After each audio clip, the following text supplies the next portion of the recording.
Good morning and welcome to the Cloud for Small Business. My name is Jim Lapointe and I'm joined by Jerry Friedman here with Colden Company. And today we're going to talk about how small business can benefit from using the cloud. First, a little bit about us, but since everyone on the call here today is an existing Colden Company customer, we're not going to spend too much time on this slide. You know who we are. But we do want to spend a little bit of time on that last bullet point to let you know that Colden Company does have many leading technical certifications. We have several Microsoft certifications. We are a Microsoft certified hosting partner, which allows us to deploy cloud services from Microsoft. We have several CompTIA certifications, IBM, Datto certifications, and many more. So let's look at our agenda for today. Our agenda, what is the cloud? We're going to define that for you, and we're going to keep it very simple. Next, we're going to see what the cloud can do for the small and medium business market. And then we're going to take at different aspects of your business to see which parts would be a good fit to move to the cloud.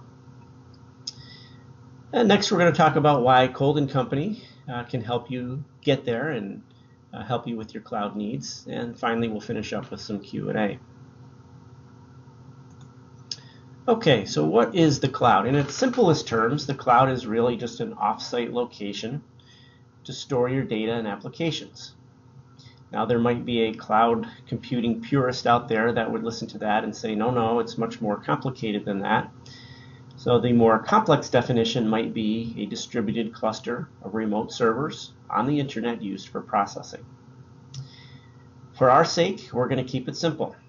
Think of the cloud as just storing either your data or your applications off-site. We're not going to get into the distributed cluster part of things and making it more complicated than it needs to be. The National Institute of Standards and Technology actually has a very nice two-page definition of what constitutes cloud computing, and if you're interested, you can always take a look at that. But it's important to know that there is not just one cloud. There are many. There are different types of clouds as well, and what we've got here is a listing of different types of clouds. There is a public cloud, which is a cloud that has been put together for use by the general public. Some examples of that might be Amazon's AWS, Amazon Web Services, or Microsoft has their own cloud. Azure is their name for it. And it's there so that the public, whether it's private citizens or businesses, can take advantage of that and use it for their purposes. That's a public cloud. There are what's called community clouds. It's a cloud that is designed for use by a specific community of consumers.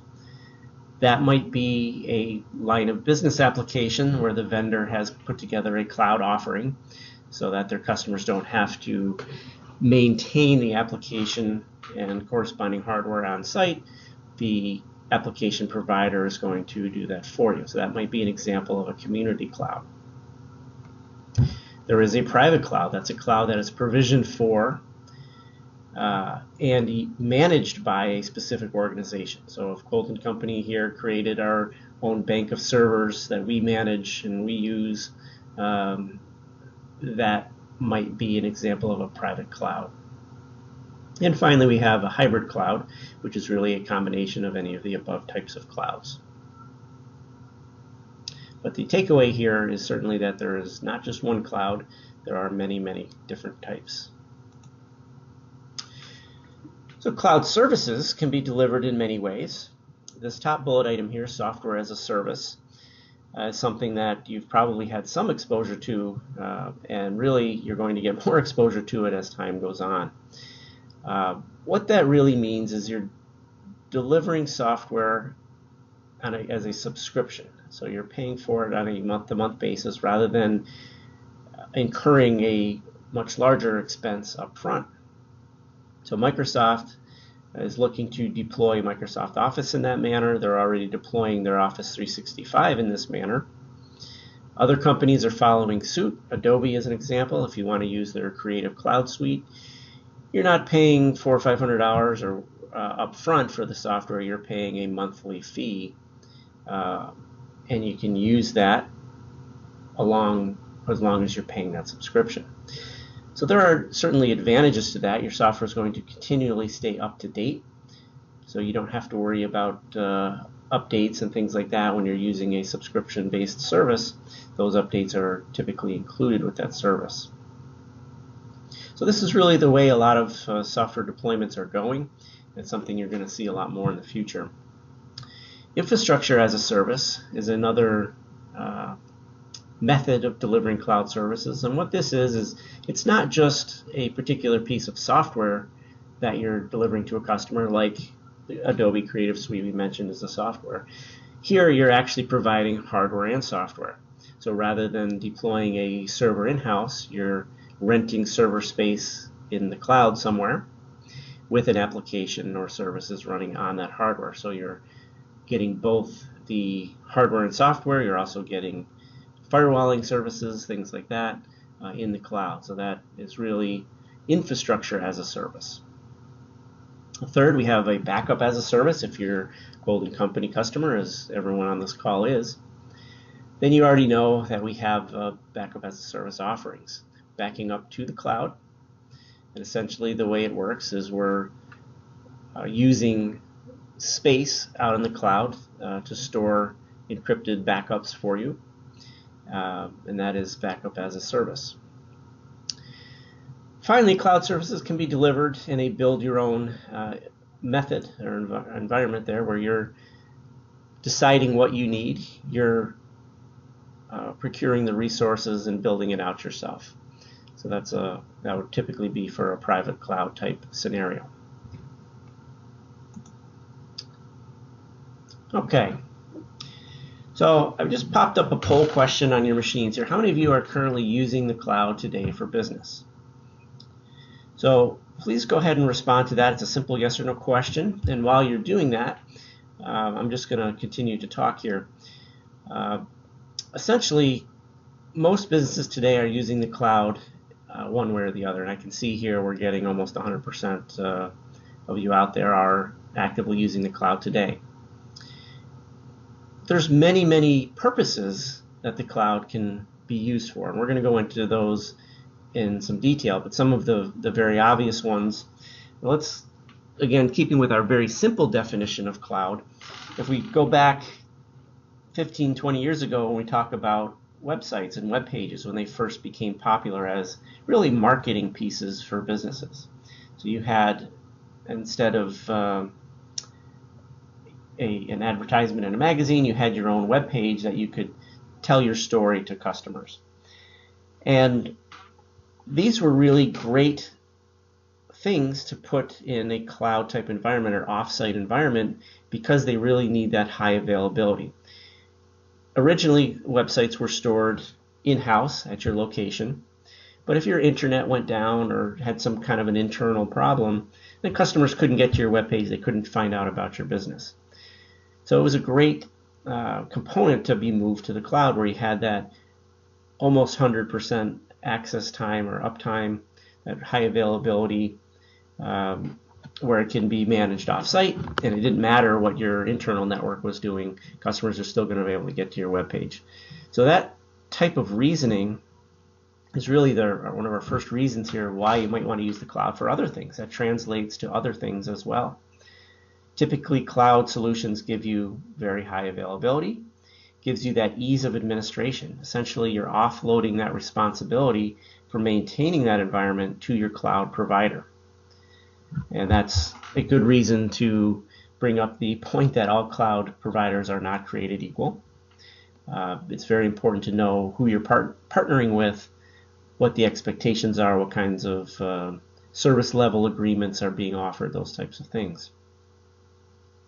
Security. Security is another reason to move to the cloud. And this is one where we're talking to customers. They often have a concern here. They're very concerned about putting their data out in the cloud somewhere. They think that it might be less secure. So I'm going to pop up another poll question here of how many of you think that the cloud would be less secure than having it in-house. Okay, so it looks like we're getting actually more than 50% feel that it is a concern to have your data in the cloud. And I'll start by saying you should always be concerned about the security of your data, whether it's in-house or hosted somewhere else.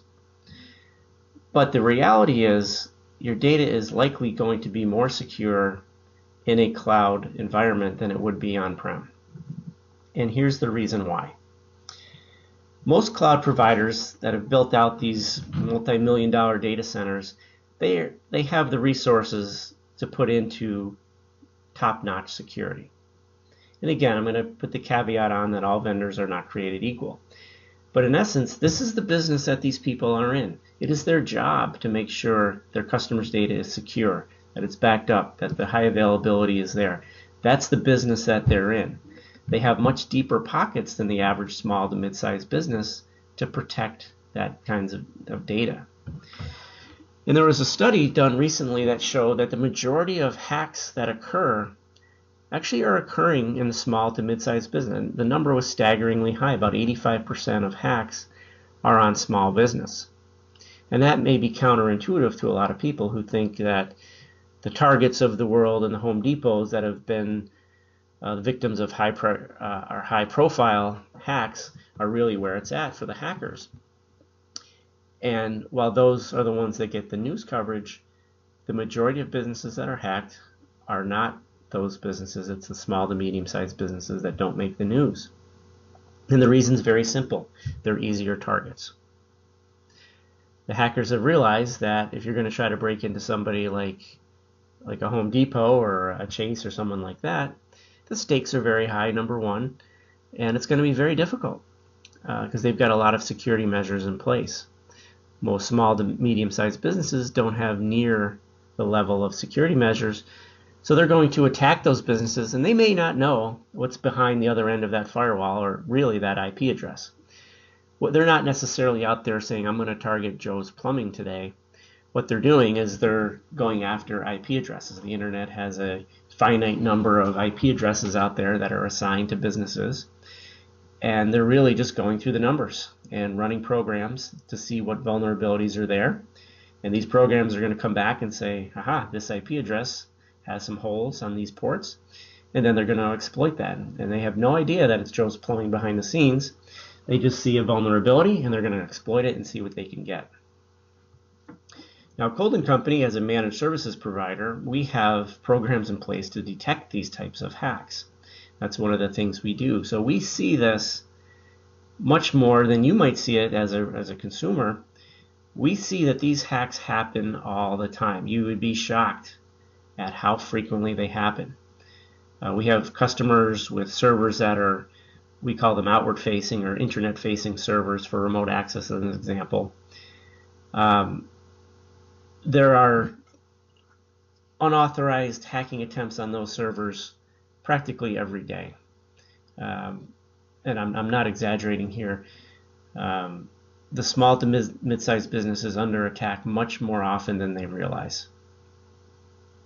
So getting back to the big point here is that having your data stored in a cloud environment somewhere typically is actually going to be more secure than less secure.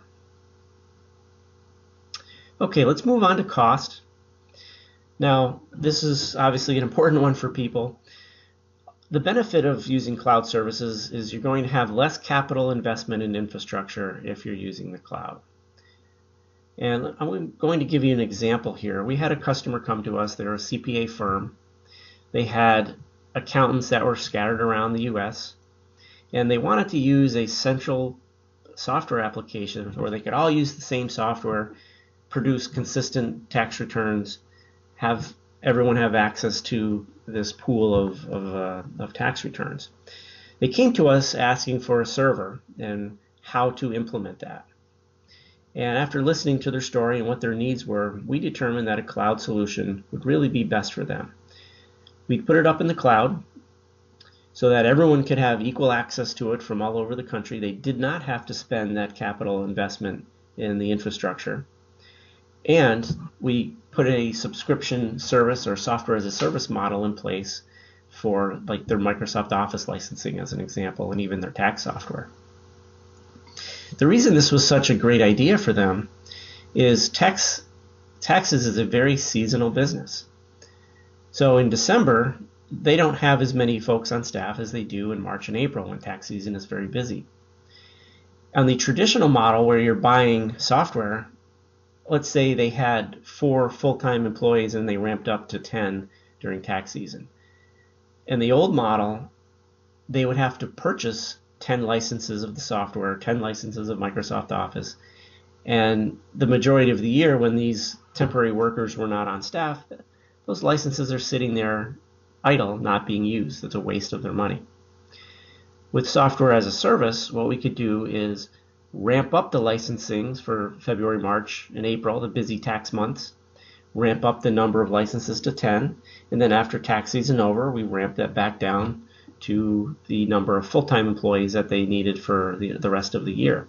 So they weren't wasting money. They were just paying for what they need as they go. So that turned out to be a really nice solution for them, saved them a lot of money, not only in the capital investment up front, but ongoing as well. And that's the second bullet point is, will a cloud solution save you more in the long run? And that needs to be examined on a case-by-case basis. What a lot of people forget to do is consider the soft costs. So what do we mean by soft costs? Those are costs that may not necessarily be as obvious as purchasing a server versus renting space in a cloud. Some examples. An easy one would be power. You don't have to use electricity to power an in-house server, an on-premise server, if you're putting it in the cloud. The maintenance on that server, not just the maintenance you're paying a vendor like Dell as an example, but the cost associated with maintaining that, patching that server, keeping it up to date, repairing it, updating it, those types of costs need to be factored in. And those are a lot harder to quantify.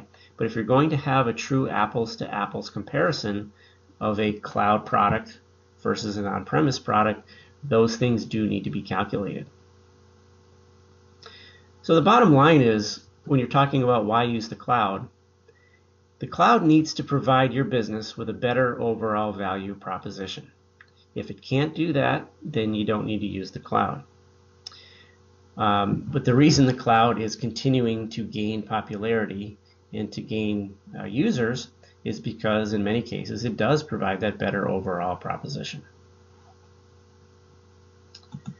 Okay, so let's now look at what parts of your business you might consider moving to the cloud.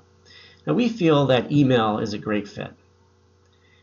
Email today can be accessed from many devices. It's not just getting you access from your computer, it's from your smartphones and tablets and any number of devices that are out there today. Now if you had your email stored in-house, let's say you had a Microsoft Exchange server in-house, if your internet to your business goes out, nobody's getting email in or out. If you have it in the cloud, even if your internet is out at your office, true, you can't get email from your desktop computer because it can't get out to the internet, but your phone can still get your email because it's using a different method to connect. It's using a cellular signal. It's using a different network to get access to that data. So business can still function when you've got your email in that cloud that gives you that high availability, which brings us to our second bullet item. Today, email is critical. It's a necessary part of business that requires a very high uptime, and the cloud can give you that. Third bullet item is email applications can handle latency. So what do I mean by latency? In essence, latency is a delay. So if you have a slow internet connection or even a break, let's go take it one step further and talk about your internet connection actually goes down. Typical email applications like Microsoft Outlook, which is kind of the gold standard, I guess, it can handle that. It's going to lose the connection, yes, but when your connection returns, it's going to continue functioning. And that's not the case with all applications. Many database applications, as an example, if it's not designed specifically for cloud connections, if you have a PC that's talking to a database, it does not like interruptions in that connection. It can leave locked records out there. can leave ghost processes, things like that that can really affect an application negatively. Email applications don't have those types of problems, which makes it a great fit for the cloud. So we're going to talk about some different email solutions that are out there. Office 365 is a Microsoft product. It is, in essence, Microsoft Exchange on the back end for email. So you're getting all the functionality that Microsoft Exchange provides, things like tasking and calendaring, shared calendars. There's a multitude of features in Exchange that really make it the gold standard that you don't get with, let's say, mail from your internet service provider, as an example. That might just be giving you pop mail. Exchange is very full-featured. Now, it's also important to note that there are different versions of Office 365. There's Business Essentials and Business Premium. They all come at different price points and with different tools in them. So when I'm talking about things like communication tools like Skype for Business, which used to be called Microsoft Lync, Lync, which is essentially an instant message and video conferencing tool, that may not come with a Business Essentials account, but it would come with the Premium, as an example. We're big users of that because we're a distributed company. We have employees in different areas. So to have that application, we have it running on all our computers. And so that the guys in one office can see if I'm on the phone or if I'm conducting a webinar like I am right now. They can see what I'm up to. They can see when I'm available. They can see when I'm out.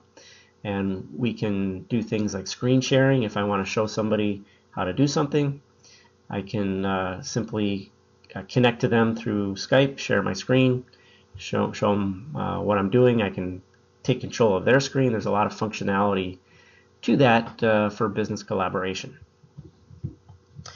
Office 365 also comes with some storage, online storage. They call it OneDrive.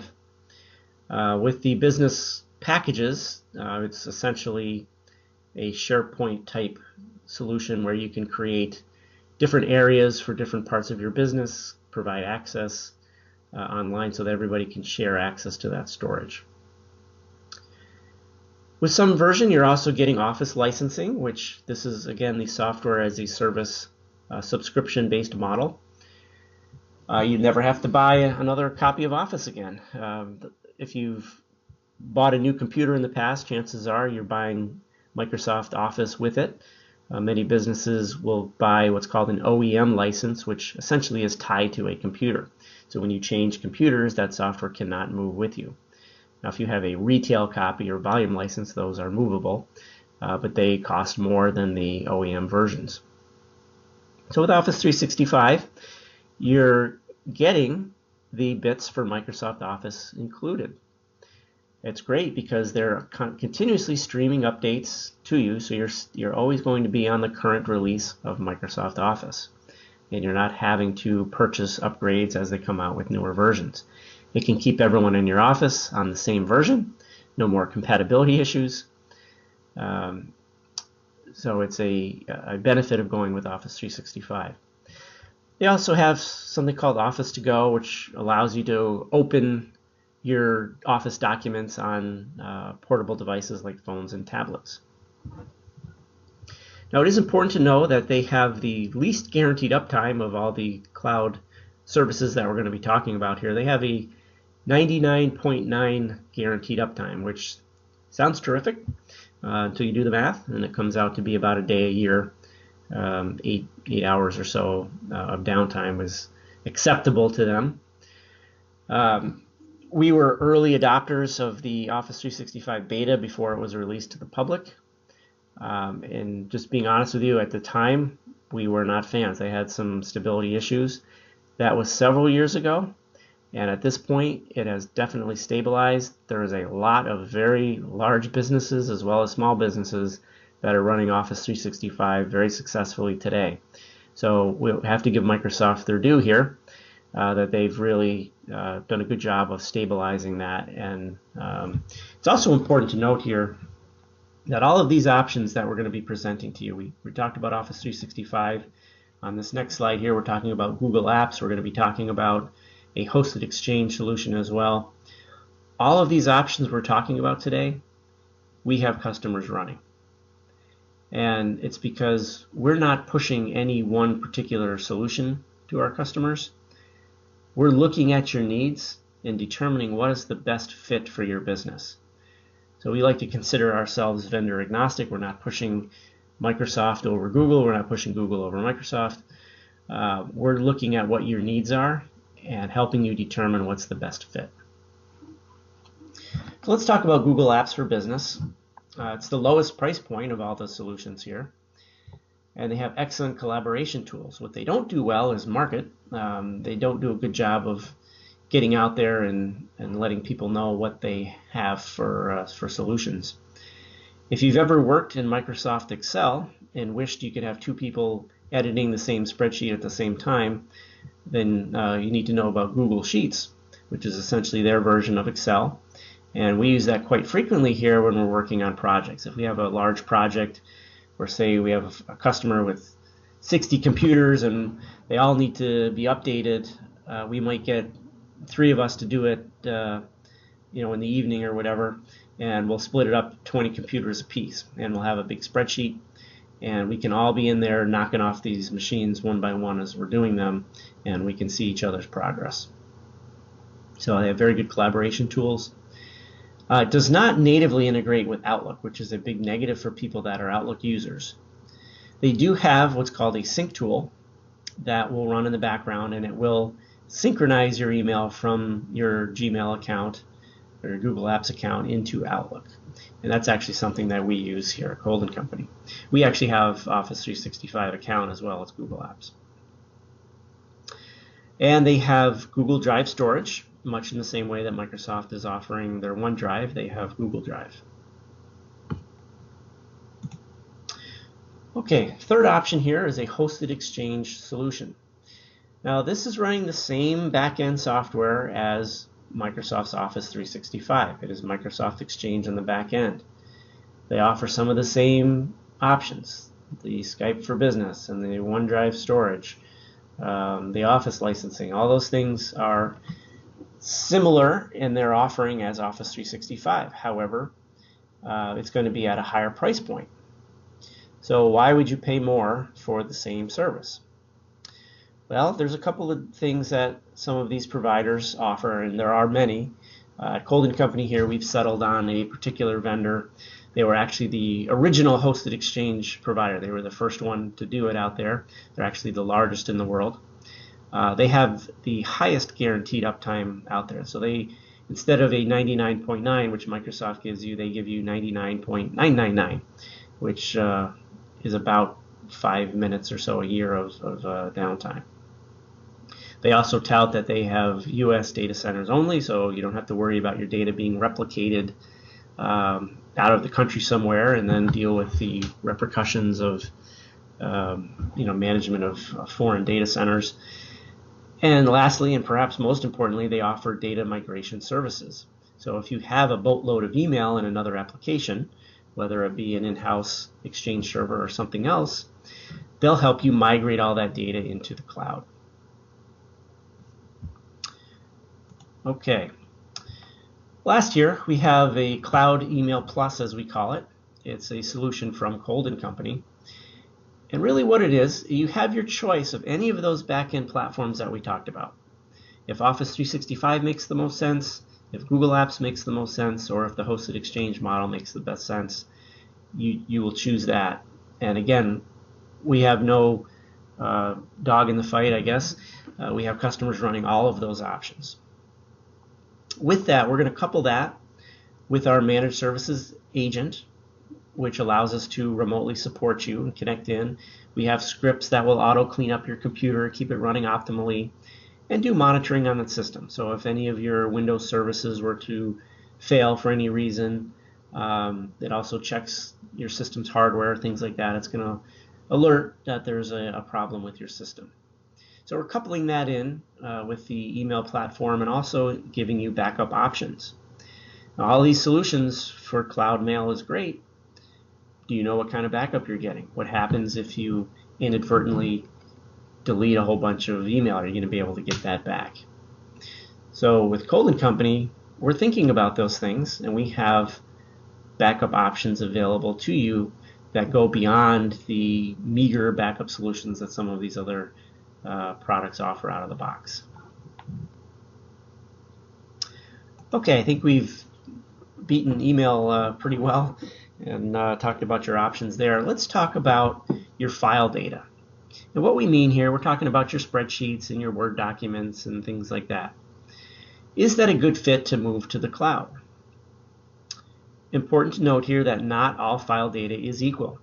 So if you're an architecture company and you're designing buildings with AutoCAD and you've got these very large AutoCAD files, that's not going to perform the same in the cloud as a business that has a lot of small Word documents.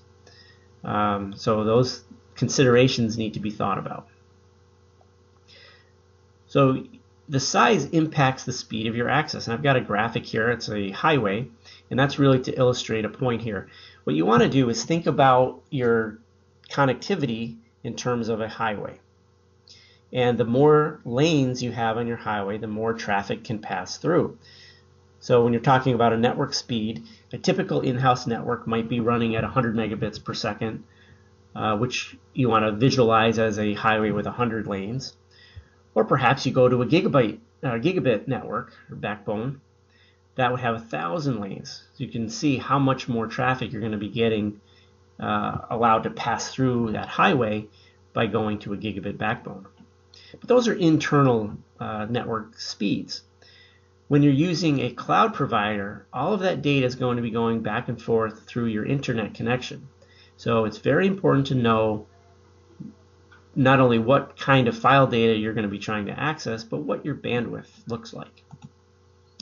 If you're using DSL, chances are you're getting 5 megabits per second at most. So now our highway is all the way down to 5 lanes.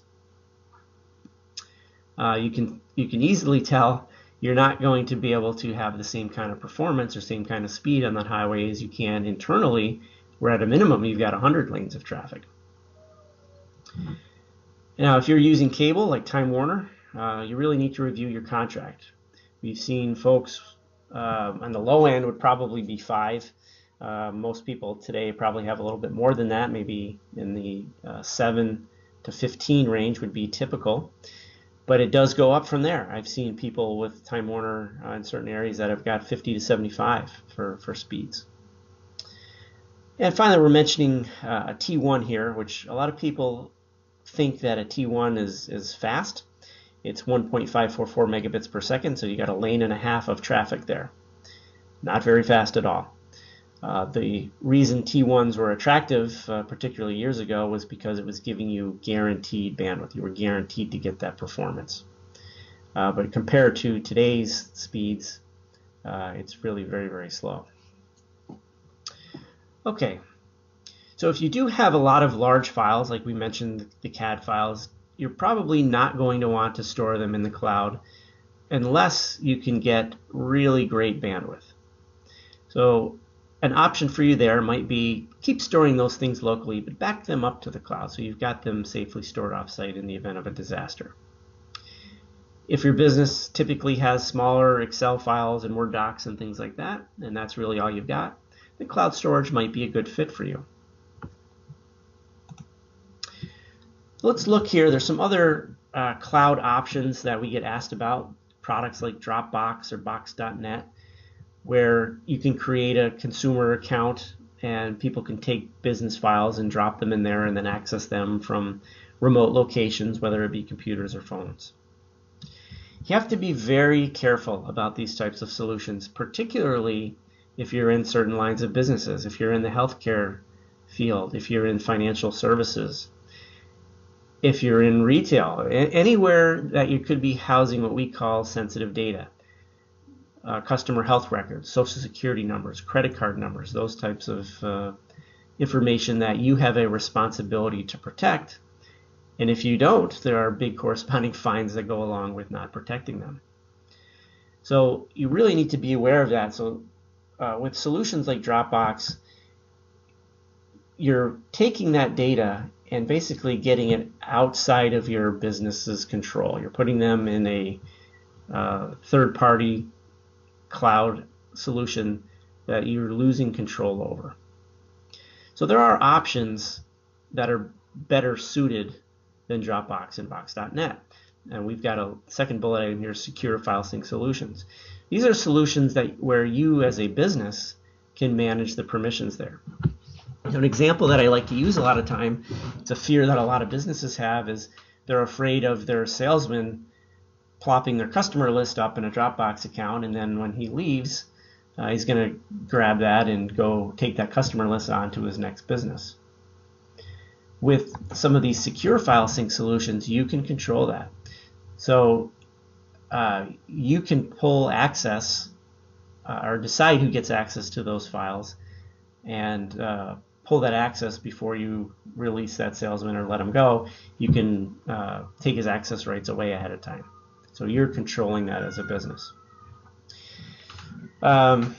Additionally, some of these solutions have synchronization options where you can sync data from your local network up to the cloud so it'll exist in two places. Sometimes that is attractive as well, so you're getting the faster access of your local network but also having it synced to the cloud for your remote users. Okay, let's move on to backup. There's obvious benefits to backing up to the cloud. Protection against a site disaster. God forbid an office burns down or there's a flood or whatever the case may be.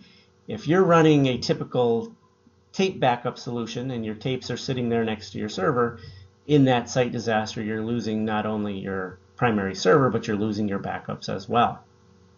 That's a big problem, right? Backing up to the cloud gets that data safely off-site.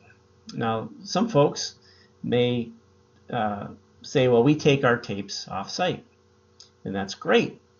However, you need to be aware if you're in those businesses like healthcare or financial services, if you have data backed up on those tapes that is not encrypted, and let's say that backup tape gets stolen, you're going to be in trouble again. There's heavy fines for those types of things because you've got unprotected data that you're taking off-site. With a cloud solution, typically you're going to have that data encrypted. We'll get to that security bullet point in a minute here. Cloud storage is typically low cost. You're getting economies of scale and accessibility. Again, you get that high availability being in the cloud.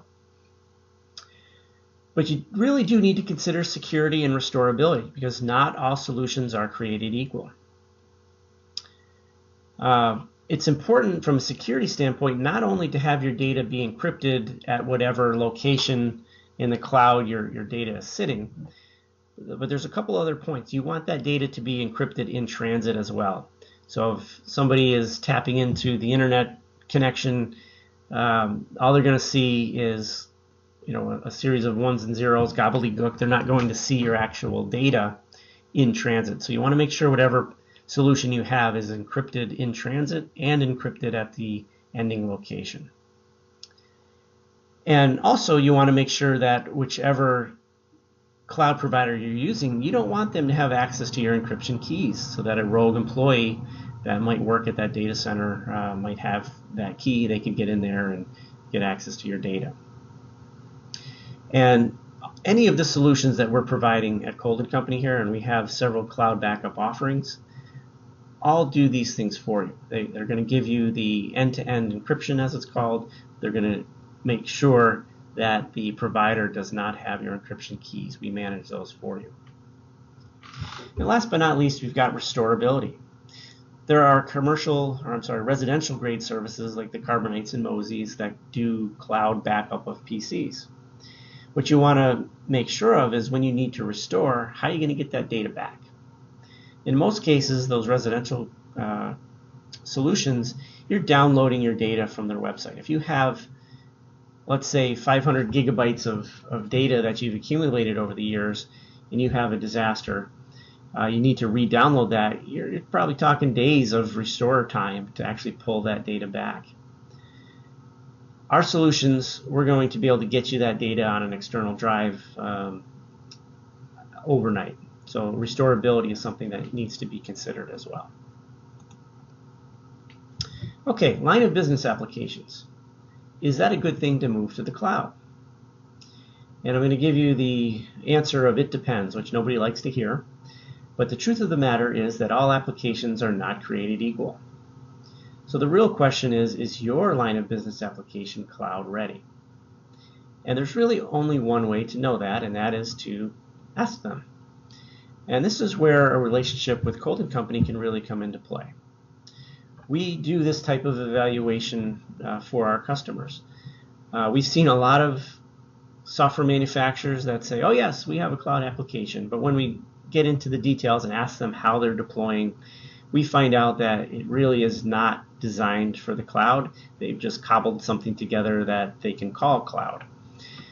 So those are things that we're going to be able to bring to the table on your behalf by talking to your provider and finding out, is this truly a well put together cloud ready solution, or is this a cobbled together cloud solution that you're going to regret?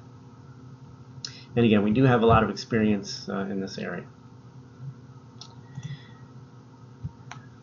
Okay, phones is the final one we're going to be talking about here. More and more businesses are moving to what's called a hosted PBX or a cloud solution for their phones. It gives you very good integration for geographically dispersed organizations. We use one here at Colden Company because we have multiple offices. For me, I take my phone with me if I'm at a customer location, if I'm at my house, if I'm at New York office, no matter where I am. All I got to do is plug in my phone to my network, and I'm at extension 102 no matter where I am. So it gives you that type of integration, seamless integration. That's really a nice thing. The question that's the most concern is what happens when your internet connection goes down. If my phone cannot talk to my hosted cloud provider, what happens? Are you going to be left like our fellow in the picture here, resorting to smoke signals, or do you have a plan? And again, this boils down to all vendors are not created equal. So those are questions that you're going to want to ask. What's the backup plan if my internet goes down? Okay, so let's move on here to the last section before we get to the Q&A, which is why partner with Colden Company? Well, let's start off with experience. We have many years experience implementing many different cloud solutions. We've been early adopters of many of the cloud technologies, including Office 365, including some private cloud technologies. And in addition to that, we have experience with your network and your infrastructure. So we have a leg up, I guess, in knowing what it is your needs are and how that might fit into the cloud. Flexibility. As we mentioned here, we partner with many different cloud vendors, and we're going to help you choose the one that's the best fit. We're not trying to push you into a particular solution that we sell. We're going to find the structured solution that meets your needs. Colden Company's been hired to evaluate data centers. We had a customer that was looking to go to the cloud, and they wanted us to evaluate all the data centers in the capital region and pick the one that would be the best fit. And we did that, developed a nice report for them. That's the kind of experience that we're bringing to the table. We have solutions here. We mentioned the Cloud Email Plus earlier. We have private cloud options. We have a variety of options. We mentioned that we do work with a particular vendor for hosted exchange. That's because we feel they are the leader of the pack. They're the best one for that. If you wanted to move a line of business application to the cloud, we may or may not choose them as the vendor. We're going to look at what your needs are. We have a relationship with many other vendors and are going to choose the one that's the best fit for you. In cloud management, this is an area where a lot of businesses they just don't have the expertise to know things like what we call their external DNS, how their mail gets routed and things like that. Those are all part of a company's web presence, which is part of your cloud if you were to go with a cloud solution. We have solutions in place and we have systems in place to track that for you and to manage all that for you. So you don't have to worry about the management of your cloud. Finally, support. As an existing customer, you know that we try to answer our phones with a live technician. You're not getting receptionist with a callback. And our statistics show that over 90% of the time, you are getting a technician live to work on your problem. Now, we wish that was 100%. Sometimes calls come in flurries, and if we're all on the phone, sometimes it will go to voicemail, but we do respond very quickly. We're very proud of our response time.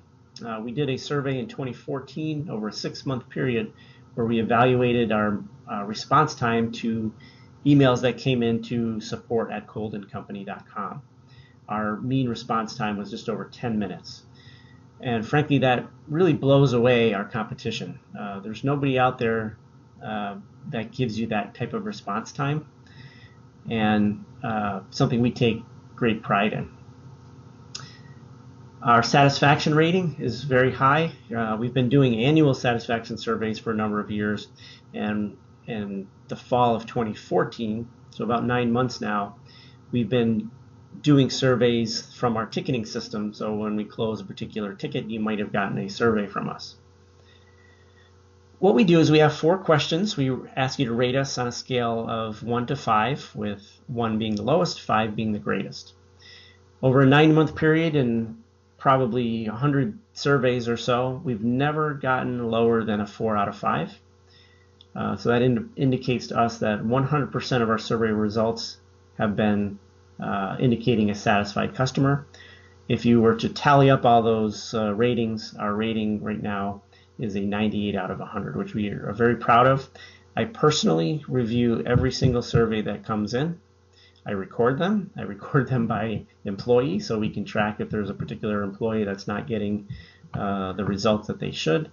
We're going to know about it. So we take that very seriously, our support and your satisfaction. Okay, so let's summarize here. The cloud is here to stay. We recently read a statistic that said that by 2018, $187 billion in business, billion with a B, is going to be conducted in the cloud. It's not going anywhere, and the reason is because it does offer things to business. There are good business reasons to go to the cloud. There are certain business functions that we feel really should be in the cloud, and that's email as an example. Other business functions should be examined for suitability. They may or may not be a good fit for the cloud. It really depends on your business. Is your line of business application, is your file data a good fit for the cloud? That's something that needs to be examined. But we definitely want to be your guide in that process. It's something that we have the experience in, something that we would love to help with. And we're going to leave you here with a saying that we often use here at Colden Company. If you're running your business the same way you were 2 or 3 years ago, you're not staying the same. You're falling behind. Technology is changing very rapidly. And if you're not changing with it, rest assured that your competition is. So you are not staying the same. You're really falling behind by not keeping up to date. Okay, at this point, we're going to open it up to any questions that might be out there. And if you could just use your Q&A session in the WebEx application there, you'll be able to submit some questions to me. And the first question is there a size of business that could benefit from the cloud over another? And the answer is all businesses can benefit one way or the other. There are benefits to large business going to the cloud. There are benefits to small business going to the cloud. For the small business, which is really the topic we want to focus most on here today, some of the reasons might be not having to spend large amounts in capital expenditures up front for things like servers and maintenance and things like that. If you go to a cloud-based solution, you're going to that subscription-based model and you're not having that big upfront expense, which a lot of times can hurt that small business. So to answer your question, any business can benefit from the cloud provided that it's implemented in the proper way.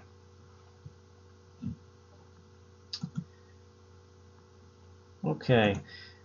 I don't see any more questions out there at this time, so we want to take a moment and thank everyone out there for taking the time to participate in today's webinar on what the cloud can do for small business. Thank you very much.